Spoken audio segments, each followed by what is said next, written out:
Simulan natin sa founder ng SG. Kokot and Jun nagsulit, tinalo pa mag-bestie. Kaya merong samahan na sabi best gen na binubuo ng ex-police at ex-AMS. Founders, may suporta naman ni Libby. Still kicking check na check, kala mo ay night. Nag-retire pero sa SG, nag-take over. Third pa lang ng karir, di pa to game over. Sumama ang dating pulis sa kakabigla, habang ang Kokot Junili nagpapahinga. Nakausap ni Libby sa grabe na paksa. Sino si Don Marco, yung presidente ng bansa na pinuno ng BG. Purot maigi, pag-isahin ng samahan, walang tutog sa EB. Para may protekta sa kalaban na politiko at sindikato, pero na buong plano solid ito.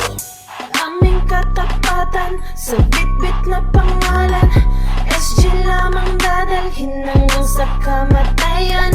Gamit yaman pang suporta sa kagamitan, laban sa iba't ibang mga gang naglilitawan. Guard na tahimik, sipoy pagpuno, parang takure. Nasa loob ang kulo, si Yuki, Soul Snake, Ice Mate. Kaya kanya na pagdamahin ng Phantom Pain. Pag na-infiltrate ka, di mo kayang alamin. Eh si troublemaker niya si Ryan sa larin. Habang may chain of command naman ni Tamon, mga tactics at ilang pang hype yun.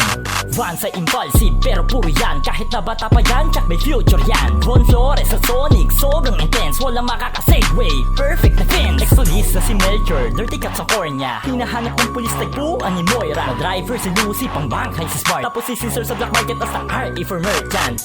Aming katapatan sa bit-bit na pangalan, SG lamang dadalhin hanggang sa kamatayan. Gamit yaman pang suporta sa kagamitan, laban sa iba't ibang mga gang naglilitawan.